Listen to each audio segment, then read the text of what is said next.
La famille Marshall est une famille tout ce qu'il y a de plus classique. Tout du moins, en apparence seulement. Elle se compose de Dan, le père, qui travaille dans un labo pharmaceutique, de Mandy, la mère, qui est médecin dans un hôpital assez bien réputé, puis de Tina, leur fille de 5 ans. Ils habitent une demeure assez éloignée de toute civilisation. Dan est un homme assez influent, avec un charisme imposant. Il sait ce qu'il veut dans la vie et fait son possible pour l'obtenir, même au détriment des autres. Lors des soirées mondaines ou familiales, tout se passe bien, sans compter qu'ils sont appréciés de tous. Enfin, pour Dan, c'est différent. Les gens le perçoivent comme un manipulateur prêt à tout pour réussir, qui n'hésite pas à écraser quiconque se trouvant sur son chemin. Mais, à l'abri des regards, et quand les portes sont closes, ce n'est plus la même chose.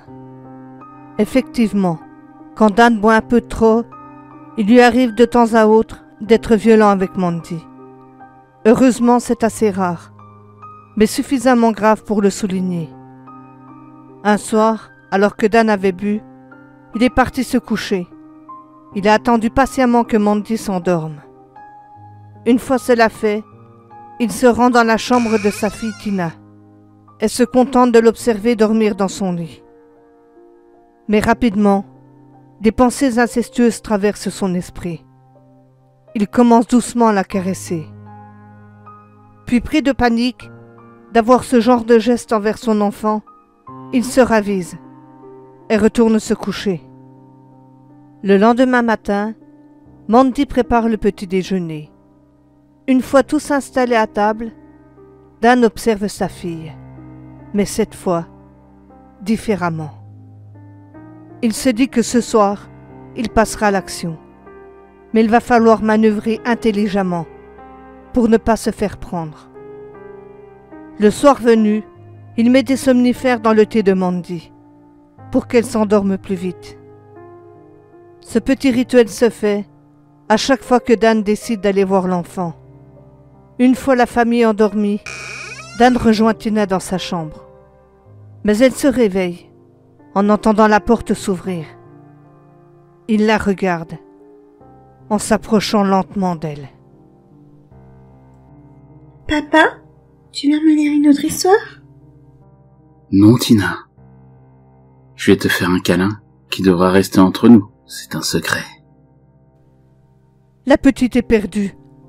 Elle ne sait pas ce qui est réellement en train de se produire. Il la touche à des endroits interdits. « Que fais-tu, papa? J'aime pas ça. » Ne t'inquiète pas, ma chérie. Tu apprendras à aimer ça. Mais rappelle-toi bien de ne rien dire à personne. Sinon je devrais te tuer, ainsi que ta maman. Les jours et les semaines passent. Presque tous les soirs, Dan va voir Tina dans sa chambre, allant toujours de plus en plus loin, dans ses gestes incestueux et dégueulasses. La vie à la maison n'est plus aussi douce qu'auparavant pour Tina. Elle ne joue presque plus. Et quand son père rentre du travail, elle court vite se réfugier dans sa chambre. À l'école, le même schéma semble se répéter. Ses notes sont en chute libre.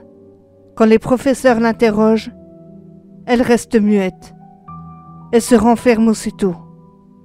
De ce fait, ils avertissent ses parents.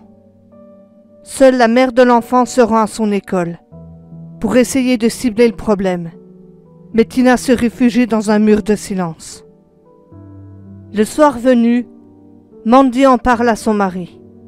« Écoute, il s'avère que Tina a aussi de graves problèmes à l'école. Ça ne se limite pas qu'à la maison. J'ai été convoquée aujourd'hui pour essayer d'en savoir plus, mais nous n'obtenons aucune réponse de sa part. » Oh, t'inquiète pas, ça va. Si ça se trouve, elle s'est disputée avec une de ses amies, voilà tout. Tu sais, c'est comme ça les gosses. Non, Dan, c'est plus grave que ça, tu sais. Elle n'est plus la même depuis un certain temps. Mais la discussion commence à gêner Dan, qui s'énerve sur Mandy en disant Mais que veux-tu que j'y fasse? Merde, à la fin! C'est toujours pareil avec toi. Tina par-ci, Tina par-là. Est-ce qu'au moins je peux rentrer sans entendre parler de cette gamine sans arrêt? Tout le monde a des problèmes, ok? Alors plus toi elle y fait face, plus toi elle sera apte à se débrouiller dans la vie. Elle n'a que 5 ans. Comment peux-tu dire une chose pareille? Je te signale que c'est ta fille aussi, bien que tu n'aies pas l'air de t'en inquiéter. Mais sans aucun signe avant-coureur, Mandy prend une gifle en plein visage. Ne me parle plus jamais sur ce ton, ok? Sinon je te tue, t'as compris? Frappe-moi encore une fois, et je te jure que je demande le divorce. Puis j'emmènerai la petite avec moi. Mais chérie, tu comptes vraiment pouvoir divorcer comme ça et en plus emmener ma fille sans être inquiétée? Jamais, tu m'entends? Je préfère encore te voir morte. Mais vu la colère de Dan, Mandy se fait de nouveau frapper. Voilà, demande le divorce maintenant. On verra bien ce qui se passera. Mais n'oublie pas une chose. Je suis un homme influent. Et jamais, je dis bien jamais, tu ne feras le poids face à moi. Mandy va à la salle de bain pour nettoyer son visage tuméfié par les coups. C'est alors que Tina la rejoint discrètement. Mais Mandy refuse que sa fille la voie dans cet état. Elle la rassure en lui disant que tout allait bien. Ensuite, elle va dans la chambre. Dan la rejoint en la regardant tristement. Honteux d'avoir dit toutes ces choses horribles, ainsi que pour les coups donnés. Mais Mandy a l'habitude. À chaque fois, c'est pareil. Chérie, je suis vraiment désolé pour ce que je t'ai dit tout à l'heure. Je le pensais pas. Je te demande pardon aussi pour les coups. Tiens, mon ange, prends ton thé. Ça va te faire du bien, tu verras. Puis le téléphone sonne. Mais qui peut bien appeler à cette heure-là? Mandy en profite pour jeter le thé dans les toilettes.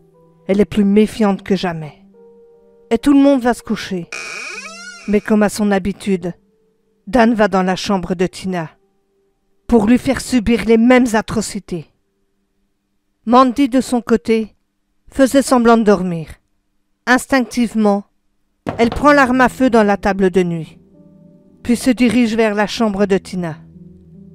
Elle pousse légèrement la porte et y voit son mari en train de violer Tina, qui ne peut pas crier, car elle a la main de son père sur sa bouche. Arrête ça tout de suite, ou je te descends. Non, attends. C'est pas ce que tu crois. Oh si, c'est bien ce que je crois.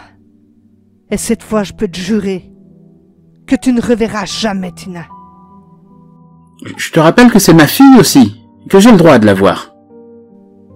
Mandy braque l'arme en direction de Dan.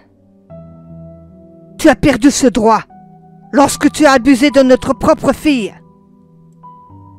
Tina, ma chérie, cesse de pleurer. Tout sera bientôt terminé. Maintenant, mon cœur, on va faire un jeu. Tu vas faire exactement tout ce que te dit maman, d'accord? Mets-toi sous ta couette. Bouge-toi les oreilles aussi fort que tu peux. Et surtout, ne regarde pas mon ange. Arrête. Chérie, je t'en prie. Pose ce flingue. Va te faire foutre, Dan. Que tu me frappes est une chose. Mais que tu t'en prennes à ma fille en est une autre beaucoup plus grave encore. Et tu vas le payer très cher. Crois-moi. Je ne le referai plus jamais. C'est promis. Oh ça oui.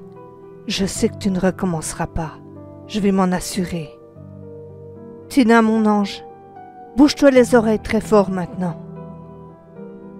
Puis Mandy tire sur Dan, d'une balle en pleine tête, le tuant sur le coup. Tina, reste sous ta couette. J'arrive tout de suite. Quand on sortira de la chambre, je veux que tu fermes tes jolis petits yeux et que tu les rouvres seulement quand je te le dirai. Mandy court prendre une couette propre dans l'armoire de Tina, car l'autre était entièrement tachée de sang. Puis elle prend sa fille dans ses bras et l'enveloppe pour ne pas qu'elle voie son père mort. Puis elle s'enfuit de la maison. Une fois avoir quitté les lieux du drame, Mandy demande à Tina d'ouvrir les yeux. Puis elle la prend tendrement dans ses bras et l'embrasse en lui disant « Tout est fini, ma chérie. Plus jamais il ne te fera de mal. Je te le promets. » Elles se dirigent toutes les deux à la police, puis racontent ce qui s'était passé. Une équipe est dépêchée sur les lieux du crime. La police retrouve Dan mort, mais encore le pantalon baissé. La petite est emmenée à l'hôpital. Après examen, l'enfant présente bien des traces de viol. Aucune poursuite ne fut engagée contre Mandy, qui a seulement agi sous la légitime défense, pour mettre fin au calvaire que sa fille subissait.